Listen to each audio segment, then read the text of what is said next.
എൻ്റെ തല, എൻ്റെ ഫ്ലെക്സ്, എൻ്റെ യാത്ര. ഇത് സതീശൻ കാശ് മുടക്കി സതീശനാണ് അതിപ്പോൾ സതീശൻ്റെ പുതിയ യുഗത്തിലേക്കുള്ള ഒരു പ്രവേശന യാത്ര. ഈ PR വർക്കുകളിലൂടെ ജയിക്കാൻ പറ്റുമെന്നാണോ രണ്ട് കൂട്ടരും വിചാരിക്കുന്നത്? വരുന്ന വഴിയിൽ ഒരുപാട് ഫ്ലെക്സ് കണ്ടു, പുതുയുഗ യാത്ര.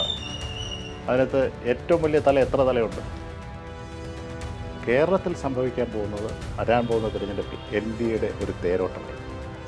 നരേന്ദ്രമോദി എന്ന ഒരു നേതാവിനെ കുറിച്ച്, ഒരു രാജ്യസ്നേഹിയായ പ്രധാനമന്ത്രി ഇന്ത്യക്ക് കിട്ടിയതിൽ, ആ കാലഘട്ടത്തിൽ ജനിക്കാൻ ജീവിക്കാൻ അവസരം കിട്ടിയത് നമ്മുടെ ഭാഗ്യം. യങ് ജനറേഷൻ കുട്ടികളുണ്ടല്ലോ, അവരോട് നിങ്ങൾ ചോദിച്ചു, അവർക്ക് മോഡിയല്ല വേറൊരാളുടെ ഇന്ത്യയുടെ ലീഡർഷിപ്പിൽ കാണാൻ പറ്റുന്നില്ല. അവരുടെ മനസ്സിലെ വേറൊരു രൂപമേ ഇല്ല. UDF ഒരു കാരണവശാലും അറിയാത്തില്ല. We are going to see a great disaster in UDF. പൊട്ടിത്തെറി ഉണ്ടാവും. ചിന്ന ഭിന്നമായി. കോൺഗ്രസ് പാർട്ടിയിൽ നമ്മളിപ്പോൾ പറഞ്ഞു തമ്മിൽ തല്ലുകളും ഗ്രൂപ്പുകളും ഭയങ്കരമായിട്ട് കൂടുതലുള്ള ഒരു പാർട്ടിയാണെന്ന് പറഞ്ഞു. എന്തുകൊണ്ടായിരിക്കാം കോൺഗ്രസിൽ മാത്രം ഇത്രയ്ക്ക് സീറ്റ് കിട്ടാനുള്ള വ്യഗ്രത കൊണ്ടാണോ? എന്തുകൊണ്ടായിരിക്കാം ഇവർ തമ്മിലുള്ള തമ്മിത്തല്ലുകൾ കൂടുന്നതും ഗ്രൂപ്പ് കളികൾ കൂടുന്നതും? അതെ, എനിക്ക് സാധാരണ കമ്പാരിഷൻ ബിറ്റ്വീൻ എനിത്തിങ് ഒരു താല്പര്യമുള്ള വിഷയമല്ല. എങ്കിൽ പോലും ഇതിപ്പോൾ പറയാതിരിക്കാൻ പറ്റത്തില്ല. കാരണം കോൺഗ്രസ് ഒരു സെഞ്ചുറി ഓൾഡ് പാർട്ടിയാണ്. BJP വളരെ ചെറിയ കാലഘട്ടത്തിലെ ചരിത്രം മാത്രമുള്ള പാർട്ടിയാണ്. ഇന്ന് ഇന്ത്യയിൽ ഏതാണ്ട് 22-ൽ പരം സംസ്ഥാനങ്ങൾ ഭരിക്കുന്ന ഒരു പാർട്ടി, 300-ൽ പരം MP-മാരുള്ളൊരു പാർട്ടി, ഇന്ത്യയിൽ അക്രോസ് പാൻ ഇന്ത്യ ഒരു പ്രസൻസ് ഉള്ള പാർട്ടി. അതേ സ്ഥാനത്ത് ഇന്ത്യൻ നാഷണൽ കോൺഗ്രസ് ദൈനംദിനം ഏറ്റവും അവസാനമായി ഇപ്പം നടക്കാൻ പോകുന്ന നിയമസഭാ തിരഞ്ഞെടുപ്പിൽ ആസാം പ്രതീക്ഷ ഉണ്ടായിരുന്ന സംസ്ഥാനമായിരുന്നു. ഇവരുടെ ഇൻ്റർഫിയറൻസ് ഉണ്ട്, ആസാമും പോകും. തമിഴ്നാട്ടിൽ അവർ പറഞ്ഞു കോൺഗ്രസിന് വേണമെന്നുണ്ടെങ്കിൽ എന്തെങ്കിലുമൊക്കെ നോക്കാം. അവരുടെ പാർട്ണറായിട്ട് വിജയകാന്തിനെ എടുത്തു കഴിഞ്ഞു, മെയിൻ പാർട്ണറായിട്ട്. സോ എല്ലാ സ്റ്റേറ്റിലും ഇതന്നെ ഉന്മൂലന നാശനം ചെയ്തുകൊണ്ട് പോകണം. ഇതിനെക്കുറിച്ച് പഠിക്കാനോ ചിന്തിക്കാനോ ഒരു മറുമരുന്ന് കൊടുക്കാനോ ഒന്നും ഇവർക്ക് സമയമില്ല. ഇതിൽ കോൺഗ്രസിൻ്റെ ഒരു ഭരണഘടന അനുസരിച്ചിട്ട് കാലാകാലങ്ങളിൽ നടക്കുന്ന തിരഞ്ഞെടുപ്പുണ്ട്. എൻ്റെ ഓർമ്മ ശരിയാണെന്നുണ്ടെങ്കിൽ AK ആൻ്റണിയും വയലാർ രവിയും തമ്മിൽ നടന്ന ഒരു KPCC പ്രസിഡന്റ് സ്ഥാനത്തേക്ക് നടന്ന തിരഞ്ഞെടുപ്പിന് ശേഷം കേരളത്തിലും ഇന്ത്യയിലും ഒരു വ്യവസ്ഥാപിതമായ രീതിയിൽ ഒരു തിരഞ്ഞെടുപ്പ് നടന്നിട്ടേ ഇല്ല. ഏറ്റവും അവസാനം നടന്ന തിരഞ്ഞെടുപ്പിൽ ശ്രീ ഡോക്ടർ ശശി തരൂർ MP അദ്ദേഹം നിലവിലുള്ള കോൺഗ്രസ് പ്രസിഡന്റിനെ നോമിനേഷൻ കൊടുക്കുകയും അദ്ദേഹം അഭൂതപൂർവമായ വോട്ട് കൈവരിക്കുകയും ചെയ്തു. ആ ഒറ്റ കാരണം കൊണ്ട് അദ്ദേഹത്തെ പിണങ്ങിപ്പോയിരിക്കാനായിട്ട് വർക്കിംഗ് കമ്മിറ്റിയിലുണ്ട്. പണ്ട് കാലത്ത് അങ്ങനെ അല്ലായിരുന്നു. തോറ്റ് കഴിയുന്ന ആളിന് മാന്യമായ സ്ഥാനം കൊടുക്കുകയും അയാൾക്ക് പാർട്ടി പ്രവർത്തനത്തിൽ പ്രവർത്തിക്കാനുള്ള അവസരം കൊടുക്കുകയും എന്തെങ്കിലും തെറ്റുകൾ സ്വയം വിമർശനത്തിന് വിധേയമായി തെറ്റുകൾ തിരുത്താനുള്ള ഒരു മാനസികാവസ്ഥയുമായി ഉപദേശം പറഞ്ഞു കൊടുത്താണ് അവനെ മൈൻഡ് ചെയ്യേണ്ട കാര്യം. എന്തെങ്കിലും കാരണവശാൽ ഇയാൾ കേരളത്തിലിരിക്കുന്ന ആളൊരു ഭീഷണി ആയാലോ, അതാണല്ല. അദ്ദേഹത്തെ സംബന്ധിച്ചിടത്തോളം വേറെ വിഷയമൊന്നുമില്ലല്ലോ. അദ്ദേഹത്തെ സംബന്ധിച്ചിടത്തോളം VD സതീശനും K സുധാകരനായാലും ശരി, രമേശ് ചെന്നിത്തലയായാലും ശരി, ഡോക്ടർ ശശി തരൂരായാലും ശരി, അവരെല്ലാം ഈ എന്താ പറയുക വേലിക്ക് പുറത്ത് നിൽക്കേണ്ട ആൾ. ഞാനും രാഹുൽ ഗാന്ധി ഉണ്ടല്ലോ, ഞങ്ങൾ സംസാരിച്ച കാര്യങ്ങൾക്ക് എടുത്തിരുന്നു. അപ്പോൾ ഈ ഒരു ആറ്റിറ്റ്യൂഡ് കേരളത്തിൽ മാത്രമല്ല ഇന്ത്യയിൽ മൊത്തത്തിൽ നടന്നു. അത് വലിയൊരു വിനാശകരമായൊരവസ്ഥയിലേക്ക് പോവുകയും ചെയ്തു. ഞാൻ പറയാൻ വന്നത് BJPയുടെ ഒരു സ്റ്റേറ്റ് പ്രസിഡന്റിനെ നിയമിക്കേണ്ടായി. അദ്ദേഹം ആരാണെന്ന് പോലും ആർക്കറിയില്ല. എല്ലാ 3 വർഷവും അതിൻ്റെ നാഷണൽ ഷഫ്ലിംഗ് ഉണ്ടായിക്കൊണ്ടിരിക്കുകയാണ്. ഞാൻ കഴിവുള്ളവനാണെന്നുണ്ടെങ്കിൽ എന്നെ ആ പാർട്ടി പൊസിഷനിൽ നിന്ന് മാറ്റി വേറെ ഗവേണൻസിലേക്ക് മാറ്റും. ഞാൻ ഗവേണൻസിനകത്ത് ഇല്ലെന്നുണ്ടെങ്കിൽ എന്നെ പാർട്ടി പൊസിഷനിൽ you have A placement everywhere. ഇതിനകത്തൊരു ഓപ്പർച്യൂണിറ്റി ഇല്ല. 40 വർഷം 30 വർഷം കഴിയുമ്പോഴത്തേക്ക് പാർട്ടി തിരഞ്ഞെടുപ്പ് നടക്കുന്നത് അത് നടക്കുമെന്നുള്ള ദൈവത്തിന് പോലും അറിയത്തില്ല. സോ ഇത് എന്താ പറയുക, കൂമ്പണഞ്ഞു പോയൊരു മണ്ടയടഞ്ഞു പോയൊരു തെങ്ങിൻ്റെ രൂപത്തിലാണ് വളർച്ച മുരടിച്ച് പോയിരിക്കുന്നത്. ഒരു രീതിയിലും ഒരു പുരോഗതിയും ഈ പാർട്ടിക്ക് നാളുകളിൽ ഉണ്ടാകാൻ പോകുന്നില്ല. എന്ന് മാത്രമല്ല, കേരളത്തിൽ സംഭവിക്കാൻ പോകുന്നത്, വരാൻ പോകുന്ന തിരഞ്ഞെടുപ്പിൽ NDAയുടെ ഒരു തേരോട്ടമായിരിക്കും. നമ്മളിപ്പോൾ ഈ ഇരിക്കുന്ന ഇത് ഞാൻ പറഞ്ഞു വീണ മണ്ണ കുമാരപുരം പഞ്ചായത്ത്. ഈ തെരഞ്ഞെടുപ്പിൽ, അസംബ്ലി തെരഞ്ഞെടുപ്പിൽ എഴുതി വെച്ചോളൂ, ഹരിപ്പാട് നിയമമണ്ഡലത്തിൽ നിന്ന് ജയിച്ച് കേരള നിയമസഭയിലേക്ക് പോകുന്നത് NDAയുടെ സ്ഥാനാർത്ഥിയായിരിക്കും. താമര ചിഹ്നത്തിൽ മത്സരിക്കുന്ന ഒരു സ്ഥാനാർത്ഥിയായിരിക്കും എന്ന കാര്യത്തിൽ യാതൊരു സംശയവുമില്ല. ഞാൻ ഇന്ന് പോയ മീറ്റിങ്ങിൽ എനിക്ക് പോലും വിശ്വസിക്കാനൊക്കാത്ത ജനപങ്കാളിത്തവും പ്രവർത്തകരുടെ ഒരു ആവേശവും സ്നേഹവും വരാൻ പോകുന്ന തെരഞ്ഞെടുപ്പിലേക്ക് ഇപ്പോഴേ അവർ പ്രിപ്പയർ ചെയ്യുകയാണ്. We are very very advanced in our election activities. That is a major reason which I am telling you. We are coming up, we are going forward, we are reaching to the destination. ഇപ്പം ഈ ഇലക്ഷനെ പറ്റി പറയുകയാണെങ്കിൽ തന്നെ ഇപ്പം election ഒന്നെങ്കിൽ LDF അല്ലെങ്കിൽ UDF എന്ന രണ്ട് പാർട്ടികളിലാണ് മുന്നോട്ട് പോയിക്കൊണ്ടിരിക്കുന്നത്. കഴിഞ്ഞ 2 വർഷങ്ങളിലായി LDF തന്നെയാണ് 2 പ്രാവശ്യമായിട്ട് വിജയിച്ചുകൊണ്ടിരിക്കുന്നത്. BJPയുടെ ഒരു വളർച്ച എന്ന് പറയുന്നത് വളരെയധികം കൂടിയിട്ടുണ്ട് എന്ന് വേണമെങ്കിൽ പറയാം. ഈ കഴിഞ്ഞ നമ്മുടെ ഇലക്ഷനിൽ നമ്മൾ കണ്ടു BJPക്ക് ഉണ്ടായ ഒരു മാറ്റം അത് വളരെയധികം കൂടിയിട്ടുണ്ട്. എന്താണ് അതിനെപ്പറ്റി പറയാനുള്ളത്? തീർച്ചയായിട്ടും ഈ BJP എന്ന് പറയുന്നത് ഒരു വർഗീയ പാർട്ടിയാണ്, തൊട്ടുകൂടാൻ പറ്റാത്ത പാർട്ടിയാണ്, അവരൊരു ഹിന്ദുത്വ പാർട്ടിയാണ്. It's not men for the south India, it's only men for the north Indian Brahmin community, upper class community. ഈ ഒരു കൺസെപ്റ്റ് വളരെയധികം തെറ്റിദ്ധാരണ പരക്കുന്നതാണ്. ഈ ഒരു കൺസെപ്റ്റ് എസ്പെഷ്യലി കേരളത്തിലെ സാധാരണക്കാരായ ജനങ്ങളുടെ മനസ്സിലേക്ക് ഇങ്ങനെ പമ്പ് ചെയ്ത് കാലാകാലങ്ങളായി ഇടതുപക്ഷവും കോൺഗ്രസ് പാർട്ടി LDFും UDFും പമ്പ് ചെയ്ത് ഒരു ബാരിയർ BJPയുടെയും സാധാരണ ജനങ്ങളുടെ ഇടയിൽ ഉണ്ടാക്കുന്നു. ആ ബാരിയർ പൊളിഞ്ഞതിൻ്റെ കാരണം ഇന്ത്യയുടെ പ്രധാനമന്ത്രി നരേന്ദ്രമോദി ഈ യങ് ജനറേഷൻ കുട്ടികളുണ്ടല്ലോ, അവരോട് ഇതിനെ ചോദിച്ചു. ഒരു 18 വയസ്സിനും 25 വയസ്സുള്ള കുട്ടികൾ, അവർക്ക് മോഡി അല്ല വേറൊരാളുടെ ഇന്ത്യയുടെ ലീഡർഷിപ്പിൽ കാണാൻ പറ്റുന്നില്ല. അവരുടെ മനസ്സിലെ വേറൊരു രൂപമേ ഇല്ല. അതിനൊരു ഓൾട്ടർനേറ്റീവ് ആണോ ഈ പയ്യൻ രാഹുൽ ഗാന്ധി? വിഡ്ഢിത്തരങ്ങളുടെ ഘോഷയാത്രയാണ് ഇന്ത്യൻ പാർലമെൻറ്റിൽ കഴിഞ്ഞ് കുറേ ദിവസങ്ങളായിട്ട് ഏറ്റവും അവസാനം ആർട്ടിഫിഷ്യൽ ഇൻ്റലിജൻസിൻ്റെ വേദിയിലൊക്കെ കാണിച്ചതെന്ന് പറഞ്ഞാൽ ഒരു സാമാന്യ ബുദ്ധിയുള്ള രാഷ്ട്രീയ നേതൃത്വം ചെയ്യുന്നതല്ല. ഇവരുടെ ആരുടെയും കൺസെൻറ്റ് ഇല്ലാതെ ചെയ്തു എന്ന് ഞാൻ വിശ്വസിക്കുന്നില്ല. എസ്പെഷ്യലി ഇത് ഓപ്പറേറ്റ് ചെയ്ത ഗ്യാങ്സ്റ്ററാണ്. 100% ഗ്യാങ്സ്റ്ററുടെ നിർദ്ദേശത്തിനനുസരിച്ചിലാണ് ആക്ഷൻ നടന്നത്.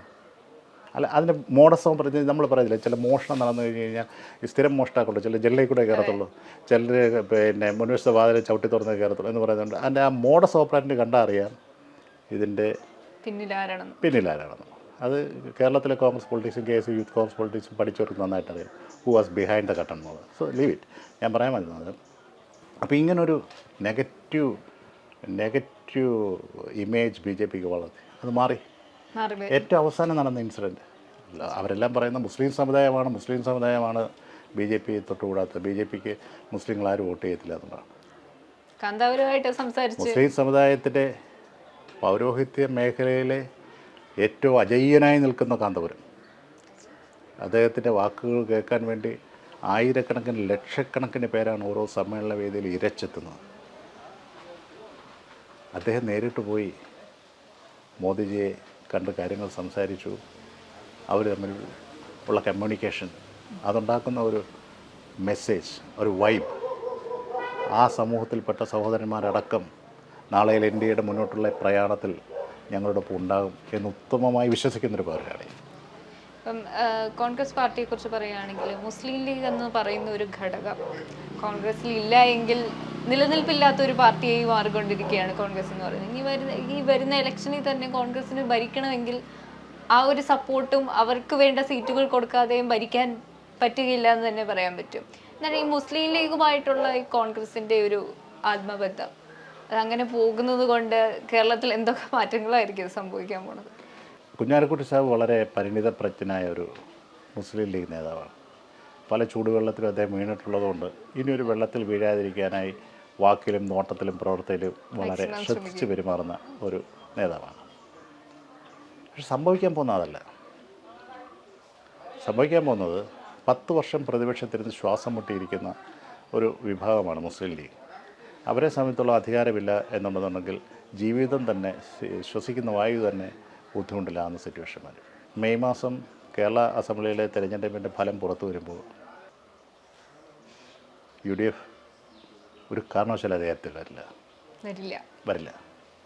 And afterwards we are going to see a great disaster in UDF.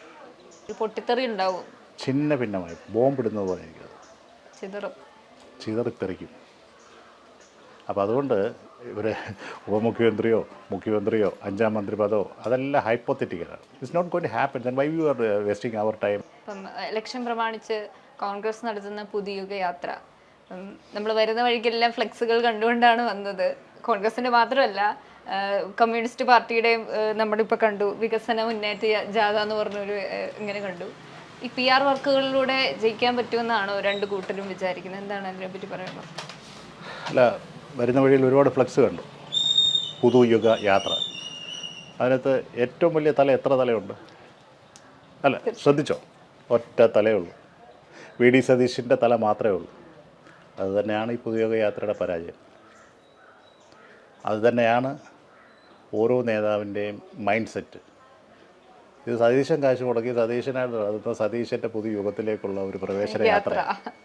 ഇതിനകത്ത് രമേശ് ചെന്നിത്തലയില്ല, KC ഇല്ല, കേസുകാരില്ല, പിന്നെ സണ്ണി ജോസഫില്ല. അവരുടെ തല വെച്ചാൽ എന്താ അദ്ദേഹത്തിൻ്റെ തല വലുതായിട്ട് വെച്ചിട്ട് ഇവരുടെ ചെറുതായിട്ടെങ്കിലും വയ്ക്കണ്ടേ? ശ്രദ്ധിക്കണം, ഒരൊറ്റ തലയേ ഉള്ളൂ. പൊട്ടാൻ പോകുന്നൊരു തല മാത്രം കേരളത്തിൻ്റെ അങ്ങേയറ്റം മുതൽ ഇങ്ങേയറ്റം വരെ വെച്ചിരിക്കും. ഭയങ്കരമായ പരാജയമാണ് UDF നേരിടാൻ പോകുന്നത്. ആളുകൾ പുച്ഛഭാവത്തോടെ ഇത് കാണുന്നത്. അവർക്കൊന്നും പറയാനില്ല. ഈ നവകേരളം, കേരളത്തെക്കുറിച്ച് എന്താണ്, what is your offer to the young generation of Kerala? എന്താണ്? ഗ്യാങ്സ്റ്ററായ KC വേണുഗോപാലിന് പോലും കോൺഗ്രസിനെ പിടിച്ചു നിർത്താൻ സാധിക്കും. അല്ല, ആ കാര്യത്തിൽ അവരെ ഒരു കോംപ്രമൈസും ഇല്ല. എൻ്റെ തല, എൻ്റെ ഫ്ലെക്സ്, എൻ്റെ യാത്ര. അതിനകത്ത് നിനക്ക് വേണം നീ നടത്തിക്കോ. സ്വന്തം കാശ് മുടക്കി സ്വന്തം കാശ് പിരിച്ചോ, അല്ലെങ്കിൽ അക്യുമുലേറ്റ് ചെയ്ത ബലത്തിനകത്തുനിന്ന് ഒരു 0.001% നീ നടത്തിക്കോ. തിരുവനന്തപുരത്ത് നിന്ന് കാസർഗോഡ് നടത്ത്. ഞാൻ കാസർഗോഡ് തിരുവനന്തപുരത്ത് തുടങ്ങിയ പോലെ നീ തിരുവനന്തപുരം. അതിനകത്ത് നീ ഇതിനകത്ത് കളിയിടാൻ പാടില്ല. എൻ്റെ തല മാത്രം, ഒറ്റത്തല. അപ്പോൾ ഹാസ്യമായിട്ട് തോന്നുന്നു, എനിക്ക് തെറ്റി. അത് കാണുമ്പോഴത്തേക്ക് പാവം ഈ UDFിൻ്റെ ചില ഘടകകക്ഷി നേതാക്കൾ പറഞ്ഞ കുഞ്ഞൊരു ഫോട്ടോ എടുക്കുക, ദേവരാജൻ്റെ ഫോട്ടോ, പിന്നെ അങ്ങനെയൊക്കെ കുറേ കുഞ്ഞു ഫോട്ടോയൊക്കെ താഴെ നടത്തി വെച്ചിട്ടുണ്ട്. വലിയ ഫോട്ടോ, ഭയങ്കര ഫോട്ടോ. രമേശ് ചെന്നിത്തലയ്ക്ക് ഒരു സ്വീകാര്യത കിട്ടുന്നില്ലായിരുന്നു എന്ന് തോന്നിയിട്ടുണ്ട് കോൺഗ്രസിൽ? തോന്നുന്നുണ്ടോ? സ്വീകാര്യത ഉണ്ടെന്ന് തോന്നുന്നുണ്ടോ? തോന്നിയിട്ടില്ല. കാരണം കഴിഞ്ഞ പ്രാവശ്യം അദ്ദേഹം പ്രതിപക്ഷ നേതാവായിരുന്നു. കഴിഞ്ഞപ്പോൾ അദ്ദേഹത്തിനൊരു അവസരം കൊടുത്തു. കേരളത്തിലെ കോൺഗ്രസ് പ്രസ്ഥാനം, ദേശീയ നേതൃത്വം, കേരളത്തിലെ ഭരണം നിലനിർത്താനും മുഖ്യമന്ത്രിമാരുടെ അവസരം കൊടുത്തു. അദ്ദേഹം മുമ്പേ പരാജയമായിരുന്നു എന്ന് ദേശീയ നേതൃത്വവും ഇന്ത്യൻ നാഷണൽ കോൺഗ്രസിൻ്റെ ഘടകങ്ങളും തീരുമാനിച്ചതിൻ്റെ അടിസ്ഥാനത്തിലാണല്ലോ അദ്ദേഹം നീ ഒരു പരാജിതനാണ്, നീ മാറി നിൽക്കുക എന്നൊരു പാർട്ടി തീരുമാനം എടുത്തു. ആ മെസ്സേജ് നടപ്പിലാക്കി. അതിൽ നിന്ന് പുള്ളി മുന്നോട്ടൊട്ടും പോയിട്ടില്ല, പുറകോട്ടേ പോയിട്ടുള്ളൂ. ഈ പറയുന്ന അദ്ദേഹം ഈ പ്രായത്തിൽ ഇത് തന്നെ ചെയ്യുന്നു. ബും ബും ബും കടന്നു വരുന്നു, ജനത്തെ രക്ഷിക്കുക, കേരളത്തെ രക്ഷിക്കുക. ഇതല്ലാതെ ഹരിപ്പാട് നിയമമണ്ഡലത്തിൻ്റെ വികസന പ്രവർത്തനങ്ങളിലേക്ക് ഞങ്ങൾ വരും ദിവസങ്ങളിൽ അതുമായി ബന്ധപ്പെട്ട് ഇറങ്ങുന്നുണ്ട്. എത്രയോ നാളുകളായ ആളുകളെ കഥ പറഞ്ഞ് പറ്റിച്ചുകൊണ്ടിരിക്കുന്നത്. ഇവിടെ തൃക്കുന്നപ്പുഴ എന്നുള്ള സ്ഥലമാണ്. അതിൻ്റെ ഒരു കണക്ടിവിറ്റി നങ്ങാനുള്ള തൃക്കുന്നപ്പുഴ വഴി ആറാട്ടുപുഴ വലിയഴിക്കൽ വഴി കരുതാപ്പള്ളി ചെന്ന് കയറാൻ പറ്റും.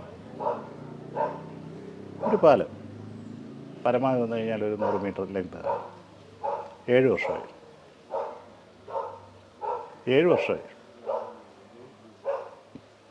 വികസനം പണി തീർന്നിട്ടില്ല. ഇതാണ് വികസനം. ജനത്തിനെ സംബന്ധിച്ച് അങ്ങ് എന്താ പറയുന്നത്, പൊട്ടി നിൽക്കുകയാണ്. കാര്യം ഇത് ഒരു കുട്ടി സ്കൂളിൽ പോകണമെന്നുണ്ടെന്നുണ്ടെങ്കിൽ 8 മണിക്ക് ക്ലാസ് പോകണമെങ്കിൽ 4 മണിക്ക് വീട്ടിൽ നിന്ന് ഇറങ്ങണം. ഒരു ഓഫീസിൽ പോകണമെന്നുണ്ടെങ്കിൽ 10 മണിക്ക് ഓഫീസിൽ വരണമെന്നുണ്ടെങ്കിൽ 6 മണിക്ക് വീട്ടിൽ നിന്ന് കുളിച്ചിറങ്ങി ചോറുമായിട്ട് ഇറങ്ങണം. എന്തൊരു മര്യാദകളാണ് കാണിക്കുന്നത്. എന്തെങ്കിലും ഇച്ഛാശക്തി ഉണ്ടോ? അത് ഈ സംസ്ഥാന ആഭ്യന്തരമന്ത്രിയും വളരെ പ്രധാനപ്പെട്ട സ്ഥാനങ്ങൾ അത് വിചാരിച്ച് ചെയ്യാൻ പറ്റത്തില്ലേ? നിമിഷത്തേനെ കൊണ്ട് ഒരു കമ്മിറ്റ്മെൻ്റ് ഇല്ല. ഒരു കമ്മിറ്റ്മെൻ്റ് ഉണ്ടെന്നുണ്ടെങ്കിൽ ഇതൊക്കെ ഇങ്ങനെ ഇത്രയും ഡ്രാഗ് ചെയ്യാൻ പറ്റുമോ? ഏറ്റവും അവസാനം എന്തോ ഡ്രാമ പോലെ മുഖ്യമന്ത്രിയുടെ ചേംബർ വെച്ച് ചർച്ച നടത്തി പറഞ്ഞൊരു ഫോട്ടോയും ഫേസ്ബുക്ക് പോസ്റ്റും എന്തുകൊണ്ട് ഞാൻ തൃക്കുന്നപ്പോഴേ ഇന്ന കാരണങ്ങളാകൊണ്ട്. കാരണങ്ങളല്ലല്ലോ, നമുക്ക് റിസൾട്ട് അല്ലേ വേണ്ടത്. Why it was not happen. We are just looking why it is happen, why it is not happen എന്നുള്ളതല്ല. ആ മുദ്രാവാക്യം പഠിക്കുക, അതല്ല പഠിക്കുന്നത്. ഇന്ന കാരണങ്ങളുള്ളതുകൊണ്ട് എന്നെക്കൊണ്ട് ചെയ്യാൻ പറ്റില്ല. എന്നിട്ട് ഏതെങ്കിലും സെൻട്രൽ ഗവൺമെൻറ് പ്രോജക്റ്റോ സ്റ്റേറ്റ് ഗവൺമെൻറ്റിൻ്റെ പ്രോജക്റ്റോ വരുവാണെന്നുണ്ടെങ്കിൽ പുള്ളിയുടെ ഫ്ലെക്സും വെച്ച് പുള്ളി മുമ്പിൽ കയറി നിൽക്കുക. നാഷണൽ ഹൈവേ വികസനം ഇങ്ങനെ നിൽക്കും. നാഷണൽ ഹൈവേ കൊണ്ട് ജനങ്ങൾ പൊറുതി പൊട്ടി അതിൻ്റെ അലൈൻമെൻറ്റ് ചേഞ്ച് ചെയ്യാൻ വേണ്ടി തലയും കുത്തി നിൽക്കുകയാണ്. We are taking up this subject now. National ഹൈവേയുടെ 2 സൈഡിൽ ഭയങ്കര ദുരിതപൂർണ്ണമായൊരു കഥയാണ്. ഞങ്ങളതിനെക്കുറിച്ച് വളരെ വിശദമായി പഠിച്ചുകൊണ്ടിരിക്കുകയാണ്. ഇപ്പോൾ നിലവിലുള്ള ഈവൻ നമ്മളതിനകത്ത് കൺസ്ട്രക്ഷൻ ആരംഭിച്ചിട്ടുണ്ടെങ്കിൽ പോലും അത് ഡിമോളിഷ് ചെയ്തുകൊണ്ട് ജനഹിതത്തിനനുസരിച്ചിട്ടുള്ള പ്രവർത്തനം നാഷണൽ ഹൈവേയിൽ നടത്തണം എന്നുള്ളൊരു ഡിസ്കഷൻ ഞങ്ങൾ റേസ് ചെയ്തിട്ടുണ്ട്. അത് ഞങ്ങൾ സ്റ്റേറ്റ് തലത്തിൽ റേസ് ചെയ്തിട്ടുണ്ട്, സെൻട്രൽ തലത്തിൽ റേസ് ചെയ്യും. വരും ദിവസങ്ങളിൽ കേന്ദ്ര ഉപരിതല ഗതാഗത വകുപ്പ് മന്ത്രിയായിട്ട് വരുമ്പോൾ അദ്ദേഹമായിട്ട് മീറ്റിംഗ് കിട്ടിയിട്ടുണ്ട്, അപ്പോയിൻമെൻറ്റ് കിട്ടിയിട്ടുണ്ട്. ഞങ്ങൾ ഈ പറയുന്ന വളരെ വിശദമായ ഒരു പഠന റിപ്പോർട്ട് കൊടുക്കും. അതിനുള്ള സൊല്യൂഷൻ അദ്ദേഹം ഉണ്ടാക്കി തരുമെന്നാണ് ഞങ്ങളുടെ പ്രതീക്ഷ. ഇപ്പം കോൺഗ്രസിൻ്റെ ഇപ്പം രാഹുൽ ഗാന്ധി നടത്തിയ ഭാരത് ജോഡോ യാത്ര മുതൽ ഈ കഴിഞ്ഞ കോൺക്ലേവിൽ നടത്തിയ പ്രതിഷേധം വരെ ഒന്നും കാര്യമായിട്ടൊന്നും ഏൽക്കുന്നില്ല. ഞാൻ ഒന്നും കമൻറ്റ് പറയുന്നില്ല. കാരണം വെച്ച് കഴിഞ്ഞ് കഴിഞ്ഞാൽ രാഹുൽ ഗാന്ധിയുടെ അവസാനത്തെ വിസിറ്റ് മറൈൻ ഡ്രൈവ് ആയിരുന്നു. മറൈൻ ഡ്രൈവിൽ ഈ പാർട്ടി സംവിധാനം മുഴുവൻ പിടിച്ചടക്കുന്നതിൻ്റെ ഭാഗമായി ഈ KPCC ഭാരവാഹികളെ വെക്കുന്നതിനകത്ത് വർക്കിംഗ് പ്രസിഡന്റുമാരെന്ന് പറഞ്ഞ് 3 പേരെ വെച്ചിട്ടുണ്ട്. ഒരു വർക്കും ഇല്ലാത്ത ഭാരവാഹികളെല്ലാം ജനറൽ സെക്രട്ടറി വെച്ച് കഴിഞ്ഞാൽ വർക്കില്ല ഇൻ ദ സെൻസ് അവരെല്ലാം ഒരാൾ MP, 2 പേര് MLA-മാരുമാണ്. അവർക്ക് അവരുടെ കോൺസ്റ്റിറ്റ്യൻസിയായിട്ട് കമ്മിറ്റ്മെൻ്റ് ഇല്ലേ. എല്ലാ ദിവസവും രാവിലെ KPCC വന്നിട്ട് അവർക്ക് പാർട്ടി പുറത്തുനിന്നാണ്. വർക്കില്ലാത്ത ജനറൽ സെക്രട്ടറിമാർ, വൈസ് പ്രസിഡന്റുമാർ അവർ ഈ പോസ്റ്റ് വയ്ക്കത്തില്ല. ടീം ക്രിയേഷനാണ്. എൻ്റെ ടീമിൽപ്പെട്ടവരെ വയ്ക്കത്തുള്ളൂ, മറ്റുള്ളവരെ വയ്ക്കുന്ന പ്രശ്നം വയ്ക്കത്തുള്ളൂ. അങ്ങനെ വരുമ്പോൾ എന്താ സംഭവിക്കുന്നത്? ഇതിൻ്റെ ദൈനംദിന പ്രവർത്തനങ്ങൾ ആവശ്യത്തിലേക്ക് പോകുന്നു. മറൈൻ ഡ്രൈവ് എന്ന കാര്യം എന്ന് പറഞ്ഞു കഴിഞ്ഞാൽ ഈ ഒരു മൈക്ക് ഉണ്ടല്ലോ, നമ്മുടെ ഹാൻഡ് മൈക്ക്, അതിങ്ങനെ നമ്മുടെ ആലപ്പുഴ വള്ളംകളി സ്ഥലത്ത് നിങ്ങൾ വന്നിട്ടുണ്ടോ? സ്റ്റാർട്ടിംഗ് പോയിൻറ്റും ഫിനിഷിംഗ് പോയിൻറ്റും. അപ്പോൾ സ്റ്റാർട്ടിംഗ് പോയിൻറ്റിൽ നിന്ന് അനൗൺസ് ചെയ്യും, അങ്ങനെ സ്റ്റാർട്ടിംഗ് പോയിൻറ്റിൽ വള്ളം തിരിച്ചിരിക്കുന്നു, ബാക്കി ഫിനിഷിംഗ് പോയിൻറ്റിൽ നിന്ന് മൈക്ക് ലൂക്കിന് കൈക്ക് മാറും. അതൊരു ഫ്രൈസാണ് ഇവിടെ ആലപ്പുഴക്കാരുടെ ഒരു ഫ്രൈസ് ഇത് പറയുന്നതിൻ്റെ കൂട്ട്. ഈ 3 വൈസ് പ്രസിഡന്റുമാർ സ്റ്റേ ചെയ്തിട്ട് അങ്ങോട്ടും ഇങ്ങോട്ടും ഇങ്ങനെ മൈക്ക് കൈ മാറ്റും. ബാക്കി മുഴുവൻ ആളുകളും ഭാരവാഹികൾ മുഴുവൻ 80-90 ഭാരവാഹികളുണ്ട് ഈ KPCC. മുഴുവൻ ആളുകൾ തറയെ കസലിട്ടിരിക്കുക, സ്റ്റേജ് പോലും കയറ്റിയില്ല. ഇപ്പോൾ KC വേണുഗോപാലിനെ പറ്റി പറയുകയാണെങ്കിൽ അദ്ദേഹത്തിന് വേണ്ടി ജയ് വിളിച്ചൊരു ആളായിരുന്നു പണ്ട്. ആ KC വേണുഗോപാൽ അല്ല ഇന്നെന്ന് ഒരു ഇൻ്റർവ്യൂവിൽ പറയുന്നത് ഞാൻ കേട്ടു. എന്തുകൊണ്ടാണ്? ഹ്യൂമൻ ടച്ച് അത് നഷ്ടപ്പെട്ടു പോയത്. അതുണ്ടാകുന്നത് 2-3 കാരണങ്ങളാണ്. 1 അമിതമായ സമ്പത്ത്, 2 അമിതമായ അധികാരം, 3 അഹം എന്ന് പറയുന്ന ഭാവത്തിൻ്റെ സത്വരൂപം. ഈ 3ഉം കൂടെ അദ്ദേഹത്തിൻ്റെ ശരീരത്തിൽ ആവാഹിച്ചിരിക്കുകയാണ്. അങ്ങനെ വരുന്നൊരു മനുഷ്യനെ ആർക്കും രക്ഷപ്പെടുത്താൻ പറ്റത്തില്ല. അത് അതിൻ്റേതായ ഒരു നാച്ചുറൽ ഡിസാസ്റ്റർ സംഭവിക്കും. അതിനെക്കുറിച്ച് വേറെ ഒന്നും ഞാൻ പറയുന്നില്ല.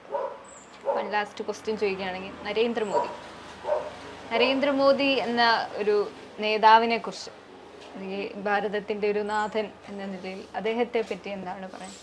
ഒറ്റൊരൊപ്പര പറഞ്ഞാൽ നിർത്താം. ആർട്ടിഫിഷ്യൽ ഇൻ്റലിജൻസ് 2026 ഫെബ്രുവരി മാസം ഡൽഹിയിൽ വെച്ച് നടക്കും എന്നുള്ള തീരുമാനം ആർട്ടിഫിഷ്യൽ ഇൻ്റലിജൻസ് അവസാനം നടന്ന രാജ്യത്തെടുത്ത തീരുമാനമാണ്. ആ തീരുമാനം ഈ ഒളിമ്പിക്സൊക്കെ നടക്കുന്ന പോലെ 5 വർഷത്തിന് മുമ്പ് നമുക്ക് നോട്ടീസ് കിട്ടും. ആ തീരുമാനം ഇവിടെ നടപ്പിലാക്കുന്നതിന് മുമ്പ് അദ്ദേഹം ചെയ്ത തീരുമാനം എന്ന് പറഞ്ഞു കഴിഞ്ഞാൽ അദ്ദേഹത്തിൻ്റെ ഹോംവർക്ക് ചെയ്തു. ആർക്ക് വേണ്ടി ചെയ്തു? യങ് ജനറേഷൻസിന് വേണ്ടി ചെയ്തു. ലോകത്തൊരു ഒരു രാജ്യത്തും ഇതുപോലെ സംഭവിച്ചിട്ടില്ല. 360 യൂണിവേഴ്സിറ്റികളിലാണ് ആർട്ടിഫിഷ്യൽ ഇൻ്റലിജൻസ് അക്കാഡമിക് കരിക്കുലമാക്കിയത്. BTech സിവിൽ, BTech പിന്നെ മെക്കാനിക്കൽ, BTech ആർക്ക് എങ്ങനെ പറയുന്നത് പോലെ ആർട്ടിഫിഷ്യൽ ഇൻ്റലിജൻസ്. അപ്പോൾ 5 വർഷം കഴിഞ്ഞ് പഠിച്ച് പുറത്തിറങ്ങുന്ന സമയത്താണ് ആർട്ടിഫിഷ്യൽ ഇൻ്റലിജൻസിൻ്റെ 10,000 കോടി രൂപയുടെ നിക്ഷേപങ്ങൾ ഇന്ത്യൻ മണ്ണിൽ വരുന്നത്. അത് പ്രാവർത്തികമാക്കുമ്പോൾ ഉള്ള റിക്വയർമെൻറ്റ് വർക്ക് ഫോഴ്സ്, ആ തൊഴിൽ മേഖലയിലേക്ക് കൊണ്ട് ഉന്നത വിദ്യാഭ്യാസമുള്ള കുട്ടികളുടെ റിക്വയർമെൻറ്റ് ഹ്യൂജാണ്. അപ്പോൾ എന്തൊരു വിഷണറിയായൊരു മനുഷ്യനാണ്. ആ ടീം വർക്കാണ് ഭാരതത്തെ ഓരോ ദിവസവും ലോകശക്തിയായി മുന്നോട്ട് കൊണ്ടുപോകുന്നത്. ഇനി വരാൻ പോകുന്ന ദിവസങ്ങൾ, കാണാൻ പോകുന്ന അത്ഭുതങ്ങൾ, കാണാൻ പോകുന്ന പൂരം വളരെ വളരെ വ്യത്യസ്തമായിരിക്കും. കാരണം ഏത് രാജ്യത്തിൻ്റെയും സ്ട്രെങ്ത് എന്ന് പറയുന്നത് വിദ്യാർത്ഥികളും യുവജനങ്ങളുമാണ്. അവരെ മോൾഡ് ചെയ്യാനും അവരെ ഷേപ്പ് ചെയ്യാനും അവരുടെ ചിന്തയെയും അവരുടെ പ്രവൃത്തിയെയും അവരുടെ ദൈനംദിന ജീവിതം രാജ്യനന്മയ്ക്ക് വരണം എന്നാഗ്രഹിക്കുന്ന ഒരു രാജ്യസ്നേഹിയായ പ്രധാനമന്ത്രി ഇന്ത്യക്ക് കിട്ടിയതിൽ, ആ കാലഘട്ടത്തിൽ ജീവിക്കാൻ അവസരം കിട്ടിയത് നമ്മുടെ ഭാഗ്യം എന്ന് മാത്രം വിചാരിച്ചാൽ മതി. നന്ദി. നമസ്കാരം.